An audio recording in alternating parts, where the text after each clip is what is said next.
आज हम बनाने जा रहे हैं स्प्रिंग रोल्स। स्प्रिंग रोल आजकल बहुत वैरायटीज के बनने लगे हैं, लेकिन हम बनाएंगे आज नूडल्स वाले स्प्रिंग रोल्स जिसमें फिलिंग होगी नूडल्स की। तो उसके लिए हम सबसे पहले उसका डो लगा के तैयार करेंगे। डो लगाने के लिए हमें लेना है मैदा। मैदा यहाँ पे मैं ले रही हूँ 500 ग्राम, और इस 500 ग्राम मैदा के अंदर हमें डालना है अब मौन। तो मौन डालेंगे हम 1 बड़ा चम्मच, और इसी के साथ हमें इसमें डालना है नमक भी। तो यहाँ पे नमक डाला है मैंने 1 छोटा चम्मच, या आप अपने टेस्ट के अकॉर्डिंग भी डाल सकते हैं। और अब नमक और ऑयल को हमें मैदे के साथ अच्छे से कंबाइन करना है। तो बढ़िया तरीके से रगड़ते हुए हमें इस मौन को मैदे के अंदर मिक्स कर देना है, और उसके बाद थोड़ा थोड़ा पानी डालकर हम इसका एक डो प्रिपेयर कर लेंगे। पानी थोड़ा थोड़ा करके डालेंगे, एक साथ बहुत सारा पानी नहीं डालेंगे। इसका जो डो रहेगा वो रोटी जैसा रहेगा, यानी ना ज्यादा टाइट और ना ज्यादा सॉफ्ट। तो मीडियम सॉफ्टनेस का हम डो तैयार करेंगे। अच्छे से हमें 2-3 मिनट तक अपने आटे को गूंदना है ताकि आटा हमारा सॉफ्ट तैयार हो। तो ये आटा मेरा लग चुका है। अब इसके ऊपर मैं थोड़ा सा ऑयल लगा दूंगी और अच्छे से इसको स्प्रेड कर दूंगी, और उसके बाद हमें इसे रेस्ट करने के लिए रखना है। आटे को रेस्ट करने के लिए हमें रखना है करीबन 15 से 20 मिनट के लिए। तो इसे रख देते हैं, और इसी बीच में हम तैयार करते हैं अपने स्प्रिंग रोल्स के लिए स्टफिंग। स्टफिंग के लिए हम सबसे पहले लेंगे पत्ता गोभी।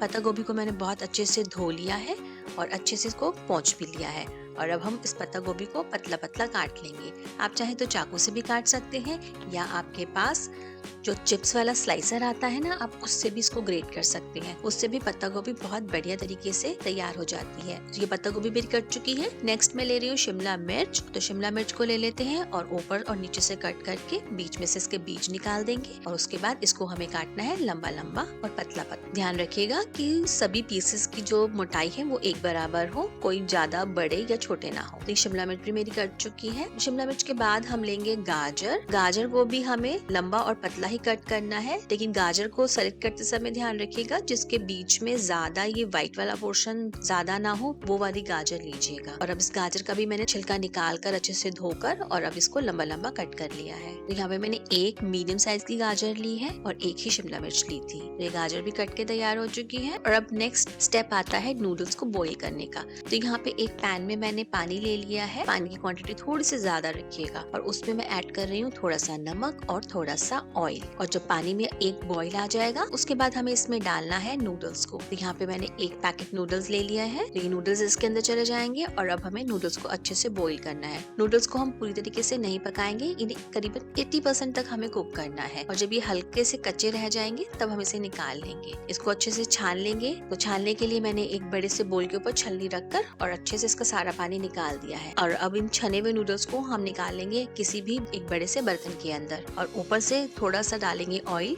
और अच्छे से मिक्स करेंगे। इससे हमारे नूडल्स जो है वो चिपकेंगे नहीं। अगर आपके नूडल्स मान लीजिए थोड़ा सा ओवर कुक हो जाते हैं, तो उस स्टेज पर आपको क्या करना है, उस स्टेज में आपको इसके ऊपर थोड़ा सा कॉर्नफ्लावर स्प्रिंकल करना है और अच्छे से मिक्स करना है, और थोड़ी देर इसको फ्रिज में रख दीजिए। तो आपके नूडल्स एकदम ठीक हो जाएंगे, यानी जो थोड़े से एक्स्ट्रा गल जाते हैं ना, वो वाला आपका ठीक हो जाएगा। तो अब नूडल्स को रख देते हैं साइड में। तो मैंने कढ़ाई ले ली है, इसे गर्म करके हम डालेंगे इसमें 2 बड़े चम्मच ऑयल के। ऑयल को हल्का सा गर्म करेंगे, और उसके बाद हमें इसमें डालना है 1 बड़ा चम्मच बारीक कटा हुआ लहसुन का, और 1 चम्मच डालेंगे हम बारीक कटी हुई हरी मिर्च। अगर आप बच्चों के लिए बना रहे हैं तो हरी मिर्च को कम या बिल्कुल स्किप भी कर सकते हैं। और साथ ही में डालेंगे हम चम्मच बारीक कटा हुआ अदरक का भी। और अब हल्के से इनको सौते कर लेंगे, ज्यादा नहीं पकाना है। और अब इसके बाद हमें इसमें डाल देनी है हमारी सब्जियां। तो यहाँ पे मैंने सबसे पहले डाल दी है गाजर, फिर डाली है शिमला मिर्च, और उसके बाद डाली है पत्ता गोभी। ये सारी सब्जियां मेरी इसके अंदर चली गई हैं। और अब हम अपनी सब्जियों को थोड़ा सा सौते करेंगे। तो करीबन 1 से 2 मिनट के लिए हमें इसे पकाना है, ज्यादा हमें सब्जियों को नहीं पकाना है। और इस स्टेज पर हमें अपनी फ्लेम को भी हाई पे कर देना है।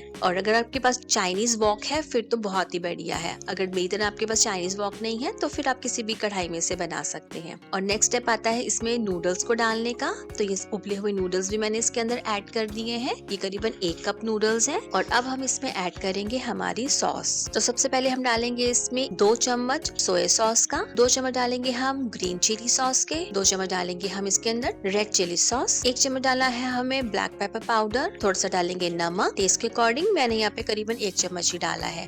और 1/4 स्पून डालेंगे हम इसके अंदर अजीनोमोटो का। अजीनोमोटो से इसका फ्लेवर बहुत अच्छा आता है, बिल्कुल मार्केट लाइक आता है, लेकिन अगर आप इसे स्किप करना चाहें तो स्किप भी कर सकते हैं, उसके बिना भी ये काफी टेस्टी बनते हैं। और अब अच्छे से इन सभी चीजों को मिक्स कर देंगे, हल्के हाथों से मिलाएंगे, बहुत ज्यादा इसे नहीं मिक्स करेंगे नहीं तो नूडल्स हमारे टूट जाएंगे। तो अच्छे से मिक्स कर देते हैं और बस हमारी स्टफिंग तैयार हो चुकी है। इसे हम रूम टेम्परेचर पर लेकर आ जाएंगे, उसके बाद ही हम अपने स्प्रिंग रोल में इन्हें स्टफ करेंगे। और अब तैयार करते हैं अपने स्प्रिंग रोल के लिए शीट्स। आटा हमारा अच्छे से सेट हो चुका है, इसे एक दो बारी और गूंद लेते हैं। तो 1 मिनट के लिए मैं इसे और अच्छे से गूंद रही हूँ और उसके बाद हमें इसकी छोटी छोटी बॉल्स बना लेनी है। तो ये सारे ही आटे की मैं बॉल्स बनाकर एक ही बार में रख लूंगी। तो ये आटे की बॉल्स मेरी तैयार हो चुकी हैं। अब स्प्रिंग रोल को चिपकाने के लिए हमें एक ग्लू की जरूरत है, तो हम बनाएंगे एक स्लरी। तो मैंने ले लिया है थोड़ा सा मैदा और उसके अंदर मैं थोड़ा सा पानी मिक्स कर एक गाढ़ा सा पेस्ट बना लूंगी। तो ये हमारे स्प्रिंग रोल्स को चिपकाने के लिए काम आएगा।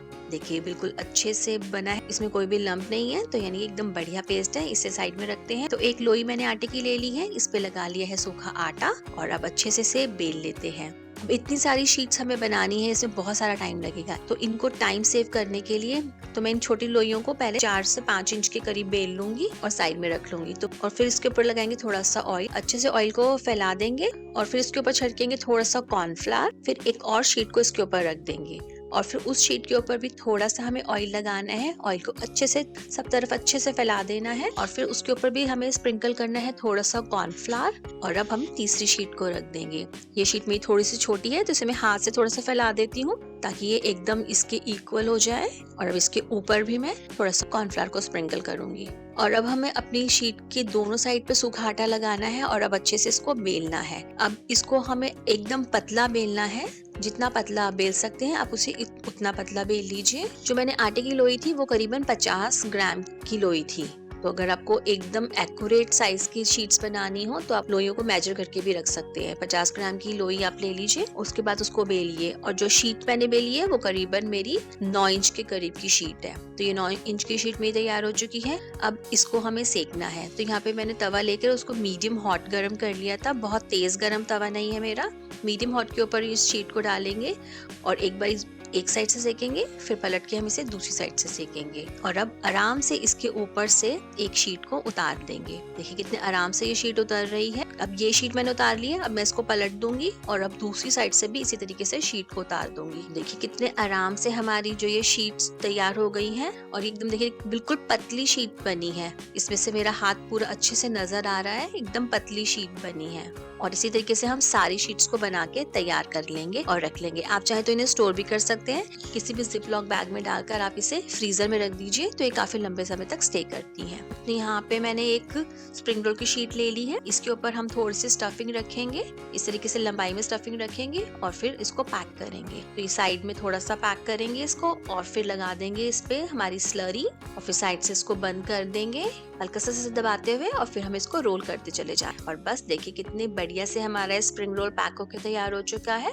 और इस तरीके से हम सारे स्प्रिंग रोल्स को तैयार कर लेंगे। और अब हम अपने स्प्रिंग रोल को फ्राई कर लेते हैं। तो यहाँ पे मैंने कढ़ाई में ऑयल ले लिया है, इसे मीडियम हीट पे गरम किया है, बहुत तेज गरम नहीं है। अब इस तेल के अंदर हम अपने स्प्रिंग रोल्स को डाल देंगे। जितने भी आपके कढ़ाई में आते हो एक बार में आप उतने स्प्रिंग रोल इसके अंदर डाल सकते हैं। जैसे कि मेरी कढ़ाई में इस समय 3 स्प्रिंग रोल आए हैं, तो मैं 3 को एक साथ फ्राई कर रही हूँ। और अब इन्हें अच्छे से अलट पलट कर चारों तरफ से हमें गोल्डन ब्राउन होने तक फ्राई करना है।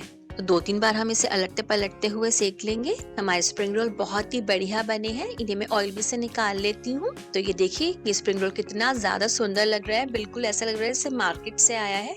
एक स्प्रिंग रोल को मैं कट करके दिखाती हूँ। तो ये बीच में से हम इसको कट करेंगे और देखिए अंदर से कितना बढ़िया लग रहा है ना। स्टफिंग भी एकदम फुल है इसके अंदर और इसका टेस्ट भी ना बहुत बढ़िया है। घर पे बने हैं तो एकदम हाइजीनिक तरीके से बने हैं। तो अगर आप बच्चों को खिला रहे हैं तो आपको फुल सेटिस्फेक्शन रहेगी कि आप कुछ बच्चों को गलत नहीं खिला रहे हैं। और ये बनते भी बहुत ही टेस्टी हैं। तो नेक्स्ट टाइम आपको बाहर से स्प्रिंग रोल लाने की बिल्कुल जरूरत नहीं है, आप इसे घर पे जरूर ट्राई कीजिएगा और अपने बच्चों को और अपनी फैमिली को इसे खिलाइएगा, सबको बहुत पसंद आएंगे। तो आपको कैसी लगी आज की रेसिपी मुझे कमेंट्स में जरूर बताइएगा। तो चलिए मिलते हैं अगली बार एक और ऐसी ही रेसिपी के साथ। Thanks for watching.